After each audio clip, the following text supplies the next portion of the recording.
So there are lots of myths out there about what it really takes to be productive, right? I think actually preparing for this episode, it made me think we each have our own ideas about what it takes to be productive. I want to tackle in this particular episode 5 of the myths that I think are particularly prevalent and also particularly unhelpful when it comes to actually getting productive. I want to help you to have the easiest, most fun, fulfilling track or route to the results that you want to see in your life. That's the whole reason I do this podcast and all of these episodes. So let's get down to it. Let's explore 5 myths about productivity that I think you should break up with or not believe anymore. The first one is that you need to force yourself to get important things done. And I think we've all been there at one point or another. You have this important assignment, or you have a really big deadline to meet, or you are just scared out of your mind about this particular project for whatever reason. And then you decide, okay, I'm going to force myself to do this. I'm going to force myself to stay in this chair and concentrate and look at my screen or write or whatever other kind of work you have to do for your project. But I want to let you know that I teach people to avoid thinking about using force or the language of force when they are trying to be productive. Because when you think about it, do you really like times when you have to be forced into something for any reason, like forced to brush your teeth, forced to eat dinner, forced to go outside when it's raining, these kinds of things? Typically, human beings, regular human beings, do not like being forced to do anything. Even the really pleasant human beings out there don't particularly like to be told what to do or pressured into doing the next action step. So, my teaching that I tend to share with the people I work with is to just wipe away all language of force or pressure or you should or you have to, those kinds of words, because they tend to put us in a stressed out, pressured state instead of a relaxed, focused, calm, willing state. And we want to get ourselves into a relaxed, focused, calm, and willing state. I believe that that is the best kind of state to get your best work done and to get work done in the first place. So try this out. It's a lot better than setting up a conflict situation where you're fighting with yourself or you're forcing a part of you to sit in your chair when the rest of you just wants to run. Instead of having those two parts of you at war with each other all the time, just decide for yourself, I'm going to do this next project at 4 o'clock. It's just going to happen that way. And you don't have to get excited about it. It can actually be quite boring and mundane. And that may resolve that tension for you. And it might make your productivity roll out that much more quickly and easily. And I hope that is the case. So remember, you do not need to force yourself to do anything. All right. Myth number 2 is that your work represents part of your self worth. Let me explain. Most people have experienced this in their lifetimes, and that is associating your homework or the next grant proposal that you're writing or the musical composition that you're struggling to create, associating that piece of work with your personal value as a human being. You can tell just by the way that I'm saying it that I have learned about this myth and I have broken up with my belief pattern that there's something about my personal value or worth in anything that I create. And I have to share with you, when I look back decades ago, I really did think that way. I really did think that every single test, every single paper, every single grade that I received in school, and we're talking high school and maybe even early graduate school and college, that every single marker of achievement had some sort of reflection or was some sort of comment on how good I was as a human being or how valuable I was as a person, as a student, as a woman. And I am so grateful that I do not do that to myself any longer. These days, I just do my work because I like to work. I like to feel accomplished. I like to contribute to society. I like to help other people, but I am no longer doing work because I feel insecure or I feel like my self-worth is up for debate. I just know that I'm worthy. And I want to share with you at this moment in this podcast that you are worthy too. You don't have to be at a certain level to be worthy as a human being. You don't have to get a certain GPA to feel like you're worthy. You can just be worthy because you are worthy, because we are all worthy. You don't have to decide whether you're good or bad based on the content of your next essay for your history class. You just don't. When you think about it, it's silly to even think that that's on the line. And I don't mean to make fun of you. I just mean to say, let's make your light let's make your light shine and let's make your work a lot lighter in the process. Let's let you bring your whole self to your work, to your writing process, to your creative process, instead of having part of you be terrified that there's going to be some horrible judgment coming your way about your work and that you're going to take it personally and you're going to take yourself down a few more notches. I do not want that to happen for you. I understand that it might have already, but you can restore your power. You can restore your belief that you're good. You can elevate the way you perform academically, professionally, at home with your family, with yourself, with the promises that you make to yourself. All of these things will experience a natural elevation when you let go of that connection that you've made in your mind that your work is somehow a reflection of your self-worth.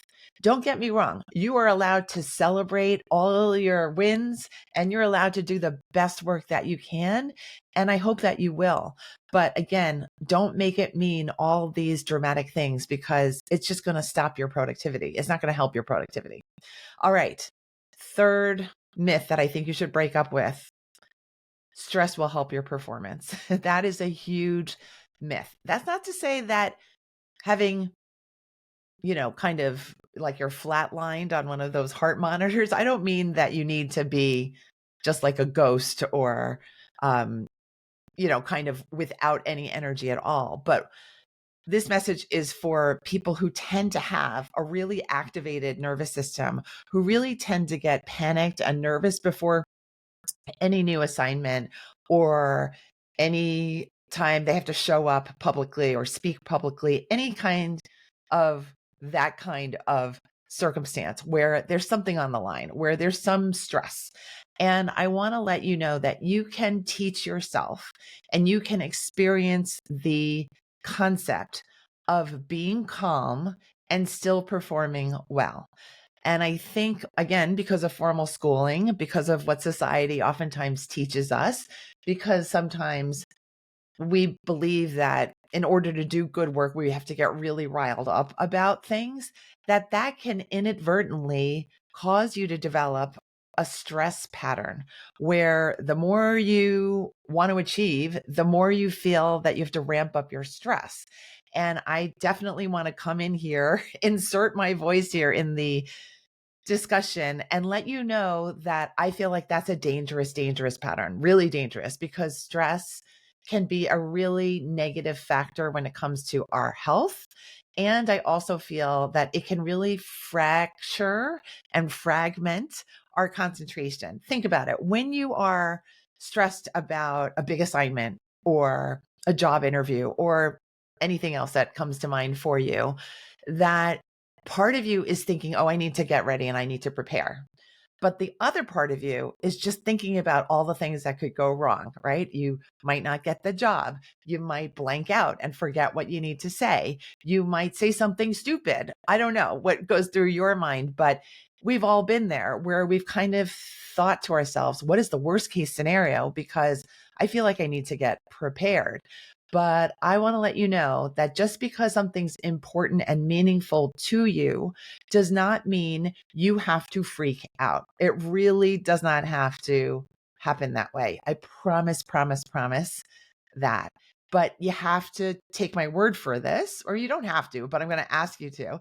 And you have to practice. You have to practice writing the essay without getting ramped up ahead of time. You have to practice getting on stage or getting on social media or speaking to someone who's important to you or having a difficult conversation with someone without getting those nerves, that anxiety, that preemptive, that predictive stress, that anticipatory stress. That's the word that I was looking for.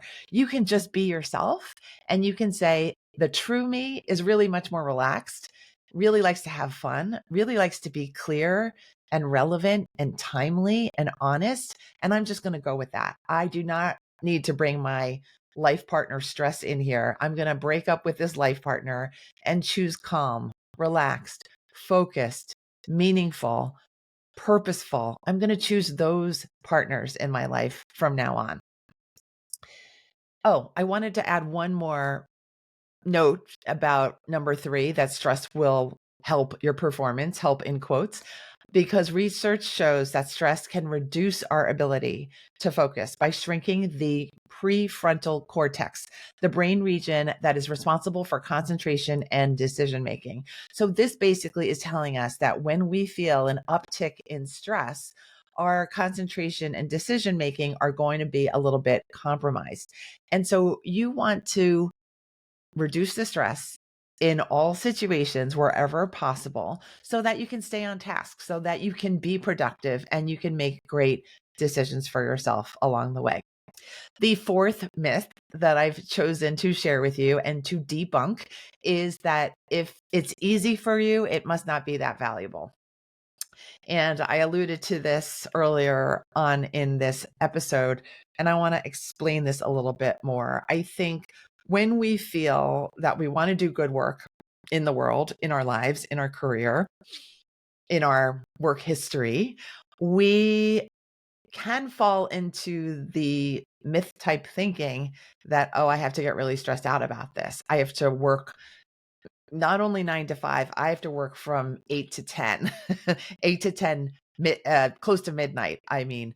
And you can see where I'm going with this, that we might get into the accidental habit of creating more work for ourselves, of thinking, well, if I'm done early, that must mean that I haven't really focused enough or I haven't been thorough enough. And that kind of thinking is just work generating more work. And again, we've all been there. But again, I'm trying to share with you these ideas that can really help you not only save your energy and your time from being wasted with just more work, it's just saving all of yourself, right? You can conserve some of yourself for play, for relaxation, for a movie, for an extra conversation with a friend you haven't spoken to in a long time. All the things that life has to offer. You'll have more time for that when you decide, you know what? If it comes easily to me, I'm just going to go with that. I'm going to let my intuition come up with the answers. I'm going to trust the first answers that come to my heart and mind. I'm going to borrow the wisdom of Chat GPT every once in a while so that I can find the shortcuts, so that I don't have to suffer with a stress condition or burnout or misery just because I care about the results that I create. I'm going to create good work, but I'm going to find lots of different ways to get through to the finish line. And I'm going to test these myths that I've been carrying around in my brain and body for all these years. Now, the last myth, we finally come to one that is also an important one to think about. Perfection is something that we should aim for. That's the myth. When I created these myths, I felt, well, there's a risk that people are going to think I'm actually arguing that perfection is the thing that we should aim for. It's actually not. I think that the belief that we have to be perfect in order to be respected or to do our best is really a big trap. It's a trap emotionally, it's a trap of time, it's a trap of burnout, it's a trap of unrealistic goals, because perfection really is an elusive concept even. I mean, whatever is perfection anyway, what you think is perfect might be very different from what I think is perfect. What I think is perfect these days is having a lot of time left over after work is done. And you might disagree with me, but that's just proof that perfection is really this kind of mythical concept oftentimes. So if you're feeling really worn out, if you're feeling stretched really thin, if you're feeling like your standards are just getting way too heavy for you or the people that you hang out with, you might want to decide, you know what, instead of demanding perfection all the time from all the people and every single project that I'm connected with, I'm going to decide to aim for feeling good. I'm going to aim for feeling like I'm whole. I'm going to aim for feeling like I'm powerful instead of deciding that the work needs to be perfect because it's just the latest assignment when you think about it. Our life is just a string of work. So let's not make this particular one that's in your lap right now be the be all and end all. I had one professor teach me that concept that you don't want to make your current piece of work your life's work because when you do, it's going to take up all of your time and it's like an unreasonable thing to ask, right? Unless maybe it really is your life's work, but then, you know, work accordingly. But generally we're not doing our life's work. We're just doing work. So let it be work. Let the work breathe and let it be what it needs to be. Don't attach your self-worth to it. Don't perfect it or demand that it be perfect. Don't force yourself to get it done. Decide you want to have it done, that this is going to be great, that this is going to be easy, that this is going to be natural. And know that you are always good. You are always worthy. You don't need to ramp up the stress to kick out a really wonderful product, project, or result. And I hope for everyone that is interested in this topic and everyone who is looking forward to being more productive and being less of a procrastinator, I wish you every good vibe. I wish you every broken, mistaken productivity myth. I wish that they all leave you alone and that you embrace your natural genius, your wisdom, your zest for life and zest for getting things done. I think this is going to be wonderful. Please feel free to share with me on social media. I'm Procrastination Coach on Instagram and TikTok. Just write me a note and let me know what you're going to do with your newfound energy and your newfound perspective on how to be productive. If you would like an extra worksheet for how to ramp up your productivity and how to steer clear of these 5 myths, I've created a free download for you. All you need to do to get this free download is go to maketimeforsuccesspodcast.com/productive. Go to maketimeforsuccesspodcast.com/productive and you'll get that download right away into your inbox and you'll be right on your way. All right, everyone, thank you so much for being a listener of the Make Time for Success podcast. I appreciate your time, your concentration, and all the effort that you're putting into your best self. Take care. I'll see you next week.